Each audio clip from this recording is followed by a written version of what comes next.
Hello everyone, this is Adam Gillespie with Rancid and Sweaty Calves coming at you with yet another video, and in this one today I'll be talking about something that I am so happy is failing, and that is Tom Taylor and DC Comics' gay Superman run. I might come off as a little bit bigoted here, but at the same time I don't care. I don't like the forceful integration of sexuality into my stories. I am a huge comic book fan. I always have been. Superman is my favorite superhero. Batman's my favorite vigilante. And Spider-Man is my favorite everyman character.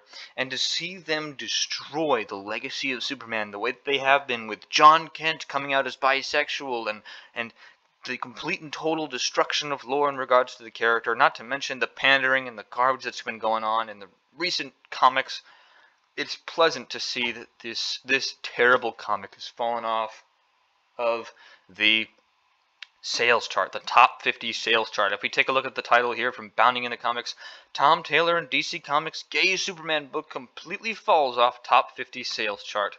Now this was published in March 9th. DC Comics and writer Tom Taylor gay Superman book, Superman Son of Kal-El, completely fell out of the top 50 sales charts for the month of February. What a surprise! Who wants to see Superman's gay son do what Superman would normally do, but at a lot less of an effective rate? Taylor has consistently attempted to defend his book sales, albeit without providing any numbers, but the reality of time continues to prove his assertions simply aren't true. Back in February, he attempted to defend the book's sales, but actually confused the book's placement on the sales chart in November to the issue of the book. As part of a lengthy thread on Twitter, Taylor wrote, "Wait, issue 6 didn't even appear in December sales. What?" That's because it's failing. And here we got this someone actually tagging him. "Oh look, my prediction was correct. The woke Superman Son of Kal-El went from 6 in November to not even appearing in the top 50 in December. That's a drop of thousands of readers." Yeah, because it's pandering and no one wants to see a bunch of pandering. Tom Taylor has failed miserably. The 5th issue of the book, where Superman gets a boyfriend, was in fact the 6th top-selling book of the ICV2's chart.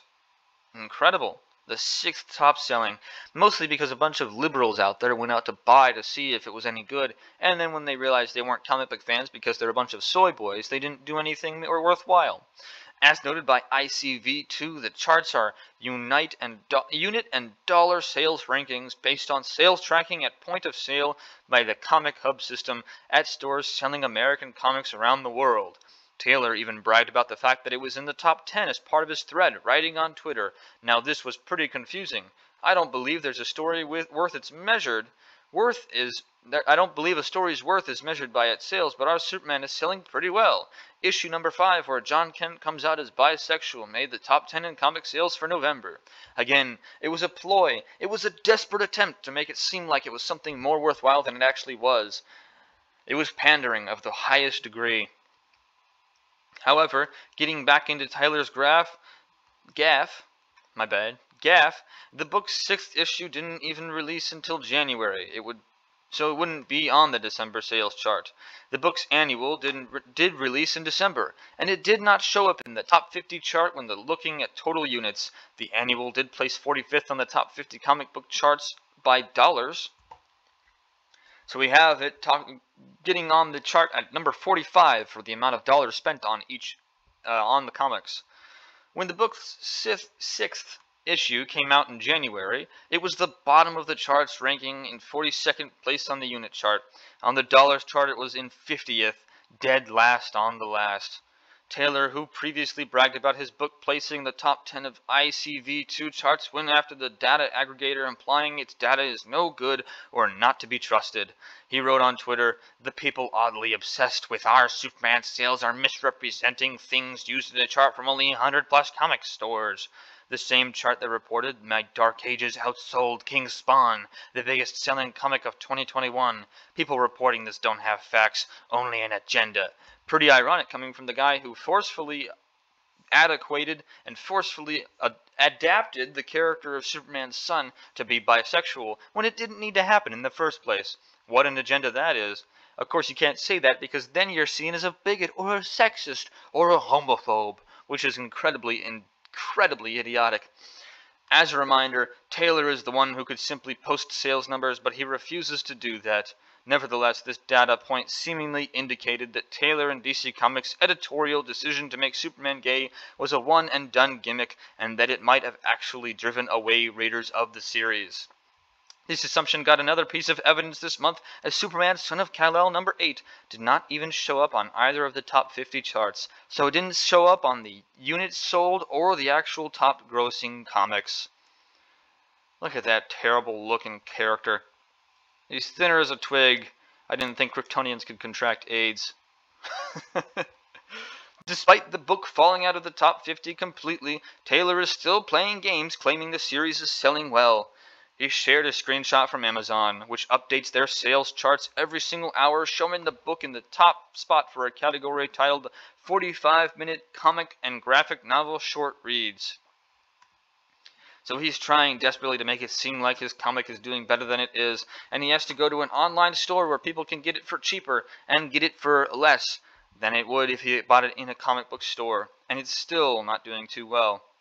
As of writing the book, not even first in that category, it's currently 8th, and this chart doesn't show you how many books are being sold either, so while it might be 8th, the total sales could be at below 100. Of note, it is also Wednesday, and new DC Comics come out on Tuesday, so the book is also more likely to have a more recent sales, given the way Amazon updates their charts. So it's cherry-picking evidences by Tom Taylor in a desperate attempt to make it seem like his woke comic book failure is actually doing better than it is. Now what a surprise. Can we really be surprised that this is what's going on in the world today? I mean, come on. This is exactly what every major woke comic book writer has done in the past recent 10, 15, 20 years or so. They've made terrible stories, and then they've just developed the stories to be worse and worse as time has gone on, and claimed that the only reason why it's failing is because a bunch of bigots hate it. Well, if only a bunch of bigots hate it, then why is it that your so-called supporters aren't buying it in the first place? Because they realize it's pandering too, that's why.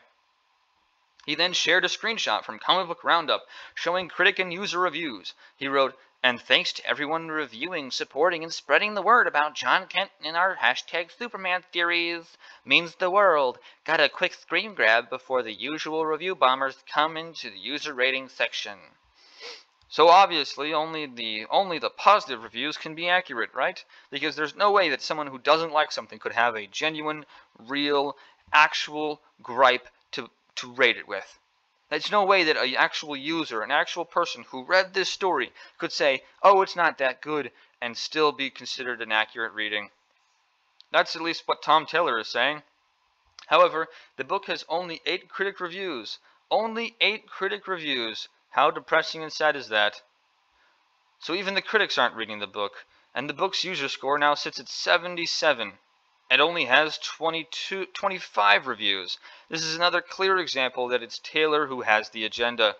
I am a very big fan of Bounding into Comics because of the fact that they've been supporting a lot of people who don't like woke comics. Not only that, but they've also been outing a lot of garbage in regards to the media sphere.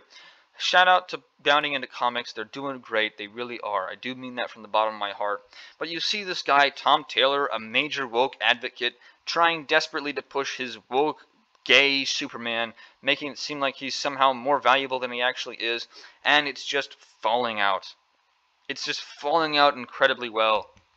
I can't wait for them to realize that this was a bankrupt story from the beginning. I swear they're trying to make Nightwing gay now, too.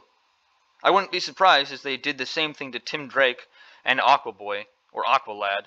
They've changed established characters time and time again from being straight to being gay, and it all started with forcefully changing a character like Iceman from the X-Men comics into being gay, simply because Jean Grey told him, hey, you're gay, Bobby.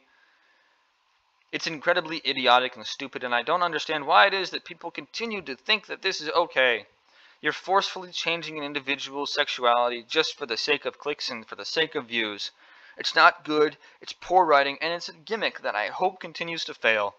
And I hope that we see it fail time and time again until they're finally out of business and we can get back to stories that are good because they're good, not because of some political ideology pushing it. Which is one of the reasons why it is I'm making my own comic, which you can find out about when I actually upload some videos in regards to it. I might put a link to my Patreon at the end of this video. I might not. It depends on whether or not I have something uploaded by the time that it is finished. That being said, though, guys, this is going to do it for the video. If you liked it, make sure to leave a like. Comment down below your thoughts. Don't forget to subscribe, hit that bell notification icon, as well as if you don't, you might not get notified as to when I upload, but hitting that bell notification icon circumvents that and allows you to understand when it is that I'm uploading, so that you don't ever miss a video. That being said, though, I have enjoyed the engagement in the comment section. However, if you were to follow me on Rumble, that would be a huge help, because everything I'm uploading onto YouTube is also getting uploaded onto Rumble, and it's a much more free platform than YouTube is. And if I ever get kicked off of YouTube, I don't want to have to, start from scratch or anything like that, where you guys have to scramble to find me. So follow me over on Rumble, because everything that I'm uploading on YouTube is going over there anyways, and it's just going to help you out, help me out, help us out, become a bigger fellowship in the long run. That being said, though, guys, I hope you guys have a great day and a great rest of the week.